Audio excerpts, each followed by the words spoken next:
Hi, it's Kevin Lobates here, and video 2 in a series on stablecoins. So in the previous video I talked about the meaning of stable and the fact that a lot of the things that we consider to be relatively stable are not. However, it has to be accepted that cryptocurrencies are far more volatile than currencies used in most countries, and so there is a desire amongst people to have some kind of reliability at the level that you get with the dollar or the euro, and that's where stablecoins come into play. Now, in this video I'm going to talk about the simplest and most obvious technique for creating a stable cryptocurrency, and the answer is simply to have a reserve of a stable asset and mint tokens in a one-to-one correspondence with that reserve. So if you happen to be sitting on a pile of cash worth $10 million, what you can do is you can mint 10 million tokens on a blockchain such as Ethereum, and then say that each of those tokens corresponds to one of your dollars, and if anybody wants a dollar, you can guarantee that you can pay it to them in exchange for their electronic token equivalent. And this is of course what banks have done throughout the ages, when we still used gold and silver and other precious things as money, that you could get a bit of paper that said, I promise to pay the bearer on demand £5 of silver or gold or something like that, and that's indeed how money initially came into existence. Of course, the problem with issuing tokens that correspond to a real world asset is that you need some kind of auditing process in order to ensure that the dollars really do exist.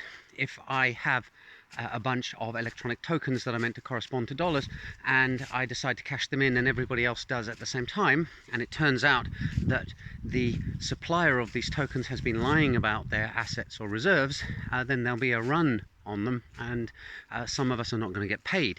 So you want to build confidence in the stable coin, and you do that by having auditors, independent auditors, come in and check that you are indeed sitting on that pile of $10 million. And it's a problem we're seeing in the cryptocurrency space, because there are rumors about one of the providers of stable coins, namely Tether, that they do not have the reserves that they claim to have.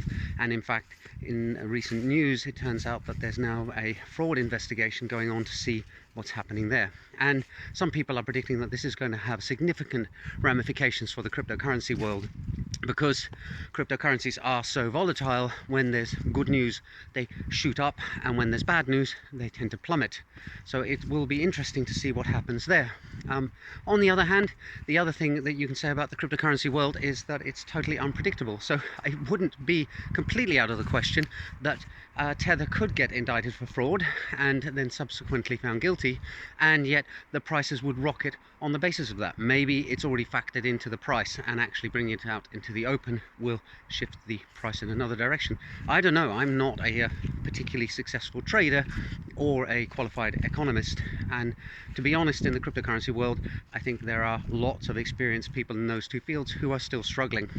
So only time will tell. But anyway, I got a bit sidetracked there.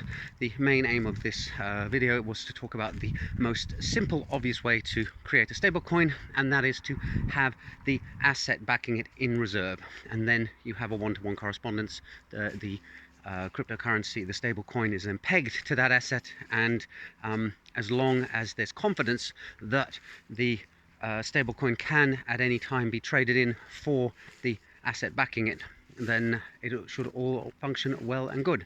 Of course, there's one final thing that has to be said here, which is it's not decentralized.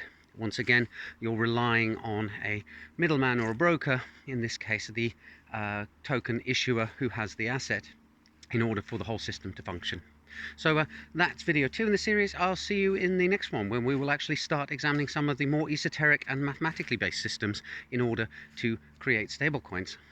Bye for now.